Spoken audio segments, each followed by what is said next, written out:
Hey everybody, this is Darren Van Dam and you are watching Flick Connection, the show that helps you get more out of movies. And today I'm going to tell you about the best fantasy and sci-fi movies you can currently watch on Netflix. However, instead of just one top 10 list, for some idiotic reason I'm putting two top 10 lists in this video. It's going to be the top 10 fantasy movies followed by the top 10 sci-fi movies. As always, there are some great picks that are not on this list only because they have been listed on this channel fairly recently, but I will put links to some more recent videos in the description below. All the way in the back at number 10 on the fantasy list is Tale of Tales. Now, this is actually an anthology movie. It's mixed language, so there is some subtitles, but it stars Salma Hayek, John C. Reilly, and it is a really great little fantasy movie that has all sorts of elements and things. It's these elaborate tales that are kind of creepy and weird.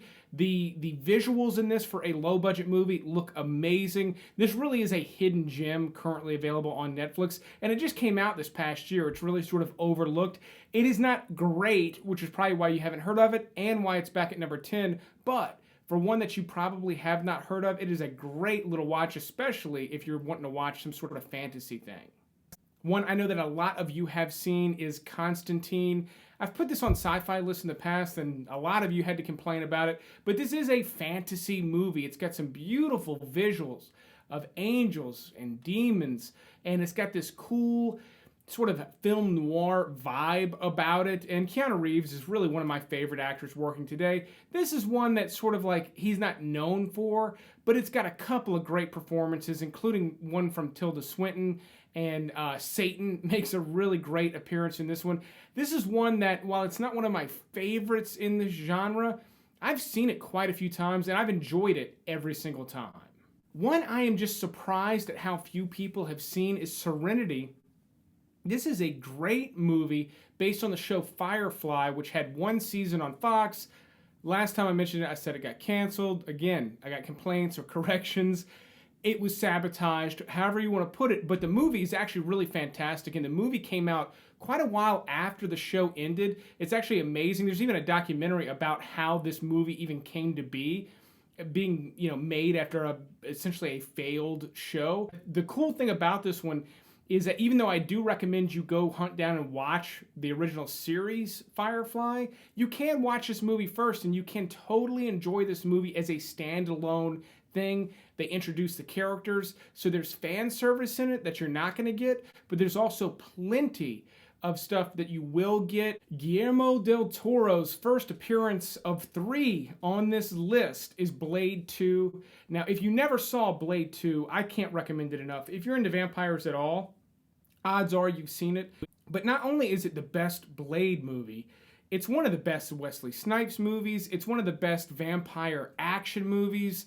It's got a lot going for it. One, beautiful visuals. Guillermo del Toro is a wizard. We're going to talk more about that coming up. But this movie looks amazing. The action's great. And the fantasy elements of these vampire creatures that the vampires are then hunting down in this movie are really cool. Like this, I like the original Blade. This is one of the best sequels, in my opinion, because it's so much better than the original. In the original, there's nothing wrong with it. So really, really big props for Del Toro on that, but he's got a couple of others coming up further down this video. My number 6 pick is King Kong, and yes, that is the Peter Jackson King Kong, and this is probably the most flawed one on the list. It's got a lot of problems. The Brontosaurus chase is a mess. As much as I love Jack Black, the ending line in this movie is just, it's a nightmare. It wasn't the airplanes.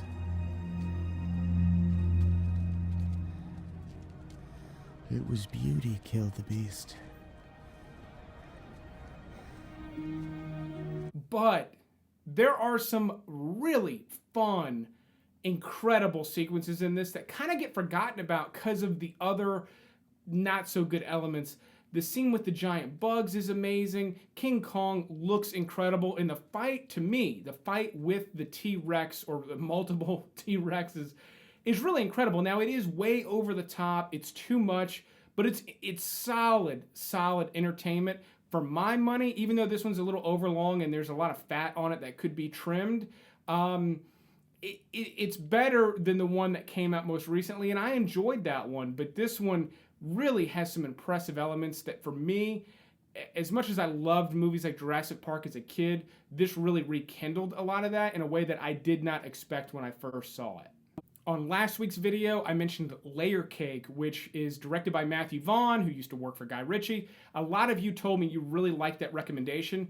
A completely different movie by Vaughn, which was his second film right after Layer Cake, is Stardust. Now, this is really maybe one of the better ones on this list because it fits so well into the fantasy genre. It's PG-13, it's somewhat family friendly, and it's a lot of fun. From the trailer, I was not particularly excited about this one, but I was really, really surprised at how much I liked it when I saw it in the theater. It's got some really, really fun elements, like I said, but Vaughn is such a good storyteller. He went on to go and do the first Kick-Ass movie. He went on to go reboot X-Men with X-Men First Class. So he does a really great job of making a solid 2 hours of entertainment, and Stardust is no exception. On the other end of the spectrum from Stardust, we have The Endless, where Stardust is fun and colorful and polished. The Endless is kind of grim and gray and dark, and I like it. Now, if you like H.P. Lovecraft, stories, anything like that, I think you're going to like the rest of this fantasy list. And The Endless dabbles. It loosely dabbles in some Lovecraftian stuff in a really great way, but it's about these two brothers that have survived a cult, and for whatever reason, they decide to go back and try to get closure, and there is some wild stuff going on the premises of this cult. Lou Temple, a friend of the show, is in this movie as well. If you want to check out the podcast where Lou came on and shared a ton of great stories, I'll put the link to that in the description below. All right, now my number 3 pick is the reason this list exists. It's why I came up with the idea to do fantasy and sci-fi. It is a foreign language movie from China called Animal World. Now, this is a wild, wild, weird movie. There's a clown dicing up weird alien things in the beginning in a subway. It's about the game of rock, paper, scissors. Trust me, it works. This is a really fun, visually just amazing movie to watch. And then also just really smart. Like, because I was having to read subtitles, I had to pause this one multiple times and go back and read and just sort of understand the logic of this game, how they were figuring out how to game this crazy rock, paper, scissors thing. So I don't want to explain it any more than that, but just for fun, just to sort of spice this video up, let's quickly do a rock, paper, scissors. At home, let me know in the comments if you beat me or if you lost. This is real. This isn't a gag. I'm gonna do 1, 2, 3, shoot into the camera. You do the same thing. Let's see what we get. Scissors. If you're paper, you lost. If you're rock, you beat me. Just be honest. That's all I ask. Just be honest in the comments. But let's move on to number 2. Second date, no tongue. And here we are with Guillermo del Toro again with Hellboy. Now, the new rebooted Hellboy is coming out very, very soon. I've got mixed feelings about it. I feel like they're trying to sort of piggyback off the success of Deadpool. We'll see whether or not it works, but the original Hellboy works. And it's one of those movies where I feel like a lot of people forget how well it works. Not only does it visually look great with tons of practical effects, and again, very great Lovecraftian monsters, and I love that fantasy genre, but you get great performances from everybody, and then the story just kind of continues to go. Like, you feel like you're maybe wrapping up, and it just gets more and more epic for a first installment. But it's a great time to watch it with a new one coming out. I'm feeling like the new one's not going to be as good, but watch the original, then go watch the other with me. I'll probably be reviewing it on the channel, and we can have a debate about it. And then finally, Pan's Labyrinth is another Del Toro movie. I absolutely love him. In this, I think, is really his best movie. Even though The Shape of Water won for Best Picture, Pan's Labyrinth is almost a masterpiece. I really, honestly, truly do not think Del Toro has created his masterpiece yet. I think he's close. And I think Pan's Labyrinth is the closest he's brushed up against it. There's some elements that don't quite work in this for me. However, it's an amazing, amazing fantasy story. It's maybe not even my favorite on the list, but in terms of a fantasy list, there's nothing on Netflix right now that could go higher. Yes, Lord of the Rings was on Netflix forever. It's not on there at the moment for some reason. It's hard to make a case for there being a better fantasy movie on Netflix right now. If you disagree, if you've got one, don't just disagree. Tell me what beats it. Try to tell me why, but at least tell me which one you think is better than it instead of just shitting on it. But that is it for the fantasy list.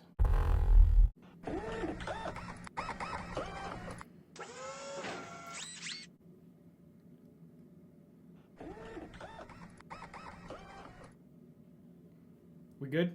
We got it? All right, let's go. If you like this type of content, definitely click that subscribe button and be sure to click the little bell icon so you get notified when I put out new videos just like this one. Now, for the second top 10 list in this video, my number 10 pick for sci-fi is Terminator Salvation. Now, for me, this is not the best Terminator movie. In fact, it's pretty low. However, this one looks incredible, and this one loses a lot of points for having a ton of potential. For instance, Christian Bale is great. Again, visually, the world that we're in looks amazing. From the time I first saw Terminator 2, I wanted to see the movie that takes place in the battle with the green lasers, with the Terminators walking around stepping on skulls. It was supposed to be that movie, and it's not. It's got elements of it, which is why I still like it. I will say the opening sequence for this movie showed so much promise. It is so badass. One long take, Christian Bale taking out Terminators with a minigun from a crashed helicopter, just badassery all around. And then the movie doesn't really fail to me. It just sort of waffles, which is why I got it back here at number 10. Radius is a really small movie that's been on Netflix for a while. It's got a great concept, and again, it's at the back of the list on account of missed opportunities. Most of the missed opportunities here, though, are due to budget. Because basically what you have is a guy wakes up from a car accident. It's the opening of the movie. And what they establish within the first 10 minutes is everybody and everything, including birds, that come within a certain radius of him dies instantly. Eyes go white, drop dead.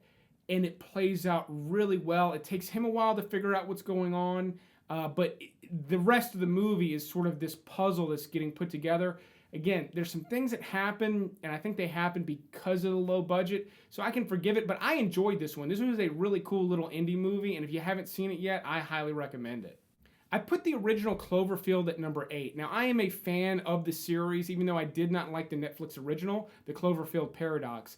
But the original Cloverfield is a great found footage movie. That is a really well-worn genre, and Cloverfield nails it. They make very good use of the fact that it is found footage, and the movie's more entertaining because of it. I don't know that the movie would have worked that well without it. It's got some really cool horror elements, even though they're fairly mild because it is PG-13, but it is a pretty incredible adventure. And if you've seen the other Cloverfield movies and you've been maybe reluctant to watch this one because maybe you didn't like those, the great thing about Cloverfield is they're all very, very different. And the first one, I think, kicked it off with a bang. I'm excited to see what else they come out with. I hope they continue to do them. But I revisited the original fairly recently and forgot how much I liked it.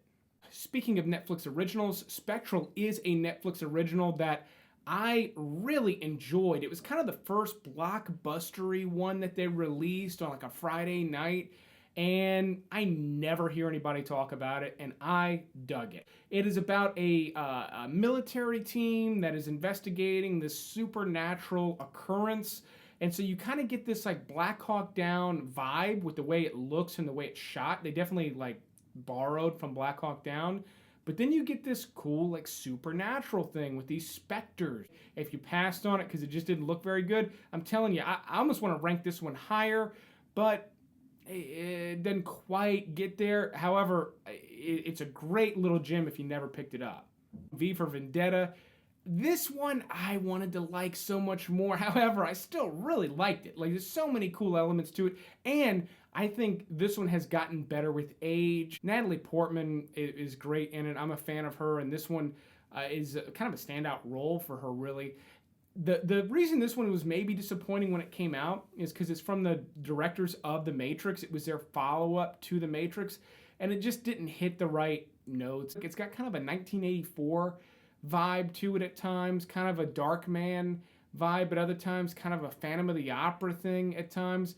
It's got this sort of mix-up of a lot of great things. I think it's just not quite, it never becomes better than the sum of its parts. However, it's made up of some really good parts. And the one I will undoubtedly get the most shit for in the comments section is Under the Skin. So, Under the Skin is ahead of its time.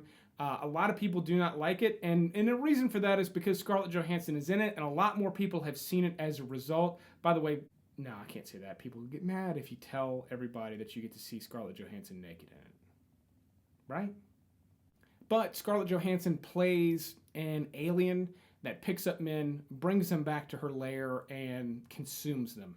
This one is an art house movie. It's got some incredible, amazing visuals in it, but they are kind of few and far between. However, cool little fun fact about this movie is when you see Scarlett Johansson driving around picking up men, Scarlett Johansson is actually driving around picking up men. There are hidden cameras in a van. There's security in the back. She doesn't quite look like herself because of the long brown curly hair. However, she is pulling up two strangers, coaxing them into the van.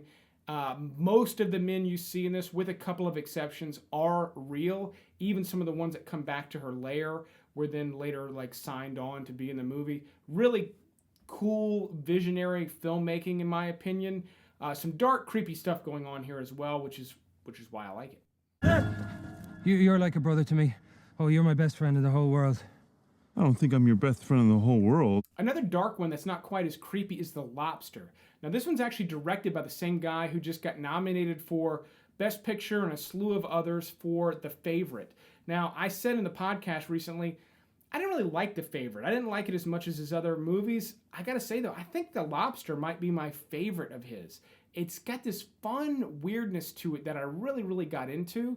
And I'll say the premise is the best part of it. It takes place in a near future where Colin Farrell plays a guy who's at a retreat where he's supposed to meet someone and couple up. And the problem is, if he does not do this, in fact, anybody, if they are not able to do this at a certain time, then they're going to be turned into an animal of their choosing. That's what happens in this sort of dystopian future. But it is one of those weird little indie movies that just has great performances, kind of transports you to this weird universe, this weird alternate reality that I thought was really cool and just an odd place to spend 2 hours, but for that reason, it makes this sci-fi list.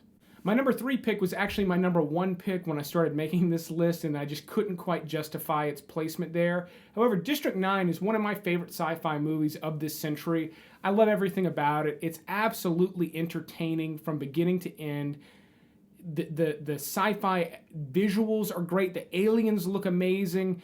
This was done on a $30 million budget, which, if you don't know, is incredibly low. This movie looks like $150 million. $150 million. $150 million movie. And you also get this weird horror aspect, and then ultimately just a really sort of great story that climaxes in this beautiful, exciting way. Again, there's tons of action in it. It's just got everything in it that I value and appreciate in a movie. It feels like an old sort of grindhouse, like low budget horror movie with this polished new thing as well. I wish we got a sequel to this one. I really do. This is one of my most coveted sequels that does not exist. And I've also been disappointed by the director, Neil Blomkamp's other films. He did a movie, Chappie, which I believe is also on Netflix. It didn't make this list. It's okay, but it just doesn't get close to the magic of District 9. Hello. Speaking of directors, an up-and-coming filmmaker that I'm super excited about, directed Ex Machina, which I really, really like, and I'm not alone. This is a highly respected, highly appreciated movie about a guy who travels out to the middle of nowhere to sort of live with this, we'll call him like a Steve Jobs type character played by Oscar Isaac. And they're testing out this new AI, this female robot, and they need to test and determine, is it sentient? Is it true intelligence, or is it mimicking intelligence? And this sort of like kind of cat and mouse puzzle starts to sort of be woven. Now, that might be a mild spoiler, but it's important to know that going in, because the beginning of this movie can be fairly slow. In fact, if it wasn't for the beautiful visuals of this like incredible house that you're in out in the middle of nowhere, it's pretty dry in the beginning, but it's necessary for the storytelling, which is why this is all the way up at the top of this list, because it's almost pitch perfect in the way it's paced out and the way it delivers the story that it delivers. If you don't like the story, you don't like it, but I happen to like it, and I also happen to think that the story itself was expertly delivered from beginning to end, so that's why I've got it at number 2. But let's go ahead and move on to number 1. Alfonso Cuarón directed Roma, which got a lot of buzz as a Netflix original this past year, but he also directed one of my favorite sci-fi films, Children of Men. This is such a beautiful movie. It's dark, it's beautiful, it's interesting, there's some action. This is a future where women can no longer, they're no longer making babies. And the youngest person on Earth is like in his late teens. He's like 18 or 20. And the world is sort of slowly breaking down into chaos because there's no hope. It's the end of humanity. Once everybody's dead, that's it. And so it's a very interesting way to look at the end of the world. It's not sudden. It's not, you know, from a disaster. It's this slow breakdown, and you spend, again, 2 hours in this world, and man, does it work at every single level. Absolutely love it. Let me know in the comments below what from this list you will be watching. But I will keep making videos like this as long as you keep watching them. Thanks for checking this one out, and you will see me on the next one. If you'd like to support the show, you can do so a number of ways. You can become a Patreon supporter like one of these fine people. You can visit the Amazon shop, where I'm not selling anything, but if you buy Blu-rays from Amazon through my link in the description, I'll get a kickback. There's a merch shop. And as always, liking, commenting, subscribing goes a long, long way. So does sharing. If you know anybody that's into movies, share this with them. It might brighten up their day. It might improve their week. If they find some movies that they otherwise would not have watched, that is the point of the show. But I will be back very soon. And again, cannot thank you enough for sticking with me. This is a longer format than I normally would do. If you like it, let me know. I am reading comments. Tell me about it. But like I said, you'll see me on the next one.